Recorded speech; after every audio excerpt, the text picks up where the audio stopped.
Olá, amigos e amigas, vamos gravar a segunda parte do estudo de O Livro dos Espíritos da quinta-feira, dia 9 de setembro de 2021. Esse estudo sempre realizado no Centro Espírita do Calvário ao Céu, às 20 horas, no período de pandemia, para evitarmos o contato físico direto. Estamos gravando e enviando as aulas nos grupos de WhatsApp. Estamos estudando o livro 2º, Mundo Espírita ou dos Espíritos, o capítulo 8, Emancipação da Alma, e estamos no item 5, o sonambulismo. Paramos na questão 431. Agora então a 432, Kardec pergunta: como explicar a visão à distância em alguns sonâmbulos? A alma se transporta durante o sono e o mesmo acontece no estado sonambúlico. Então é comum a pessoa que está em estado sonambúlico dizer assim: olha, lá em tal cidade está acontecendo tal coisa, que é a clarividência, só que ela é uma clarividência sonambúlica, porque ela está em estado sonambúlico. Se ela não estivesse, seria só a clarividência. Então é capaz de ver o que está acontecendo em outros locais. Com isso ela descreve, até prepara as pessoas para isso. Por exemplo, Joana d'Arc era uma médium clarividente, até onde nos consta não entrava em estado sonambúlico, ela era uma clarividente em estado de vigília. Então ela era capaz de dizer aonde estava o exército inglês, com quantas pessoas eles estavam.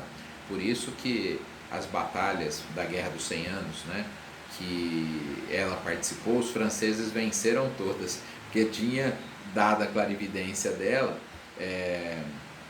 informações privilegiadas ali antes da batalha acontecer.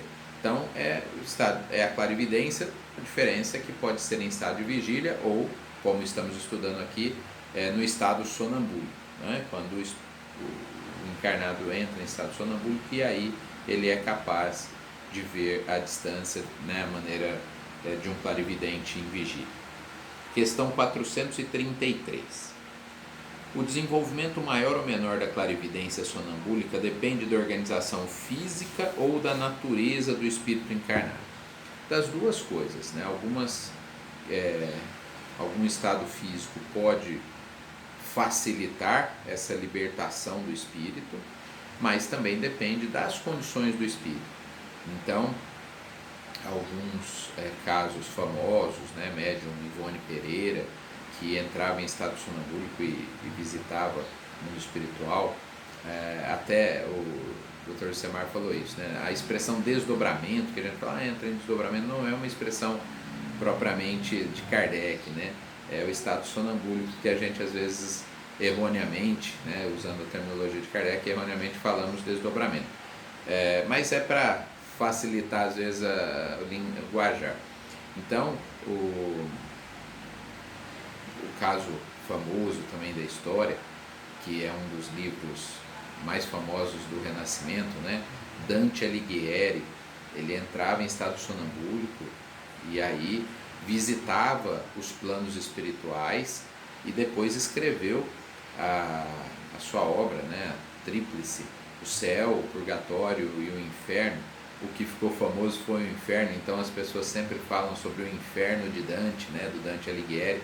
Era 1400 e pouco na Itália, ele era prior de Florença, equivalia mais ou menos a prefeita, que eram 3 priores, e ele descrevia com a visão de católico que tinha naquela época. Então ele falava de anjos, falava daquilo que estava vendo nos mundos espirituais. Então ele falou dos diversos infernos, dos diversos círculos do purgatório, do céu, que é o que a doutrina espírita vem esclarecer sobre o escalonamento do mundo espiritual. Temos diversos níveis de espíritos que se agrupam de acordo com o seu grau evolutivo. Questão 434.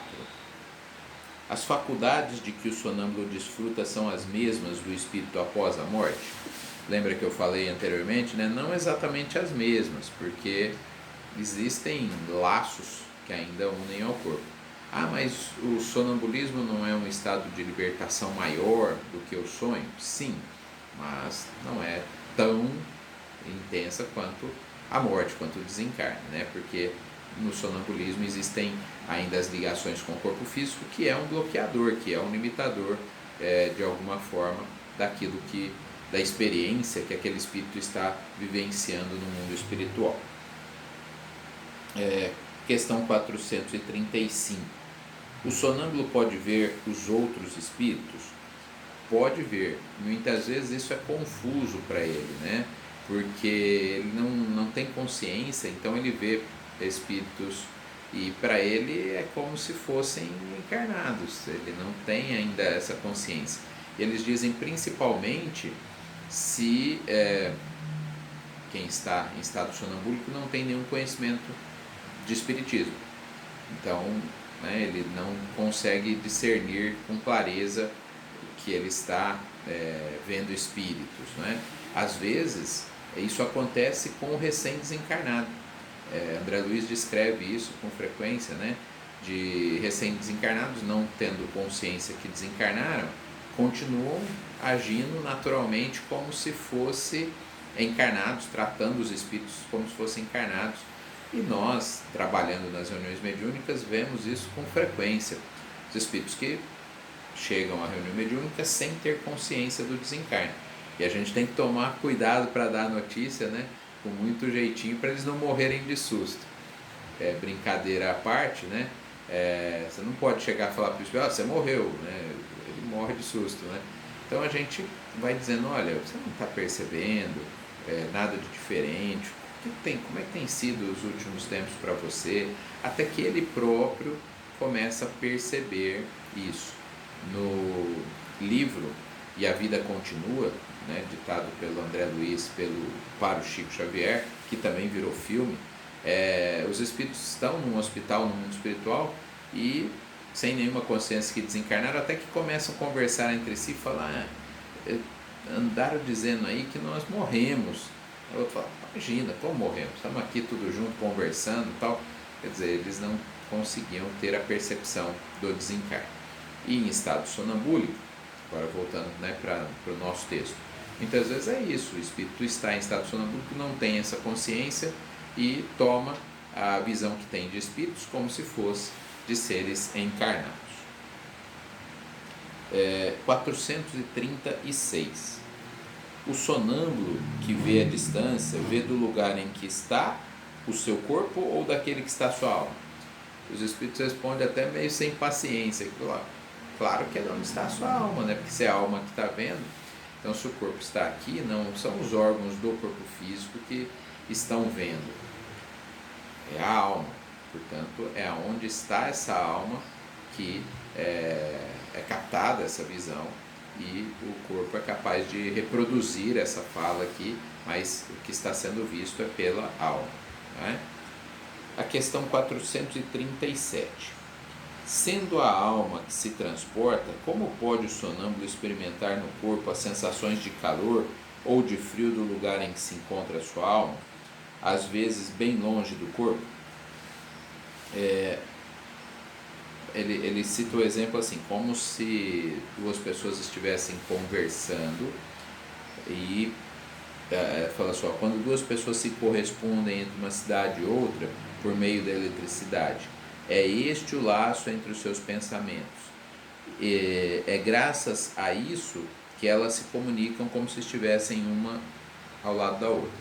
Então, é como, né, esse laço fluídico aí que liga a alma ao corpo, aquilo que o espírito está vivenciando, a alma no caso, né, porque o espírito encarnado está vivenciando, o corpo, como que por essa transmissão ele sente os reflexos disso, né? Então é a alma que está vivenciando. Edmir, mas nós estudamos que a alma não sente frio nem calor. Sim, estudamos, mas lembra que vimos que temos memória a respeito disso. Então eu vou dar um exemplo. Recentemente, situações graves acontecendo no Afeganistão, Então passam muitas imagens. Quando eu vejo aquelas imagens secura, não estou falando imagens de pessoas feridas, não, mas do ambiente lá, uma secura, um sol, as pessoas, nenhuma árvore.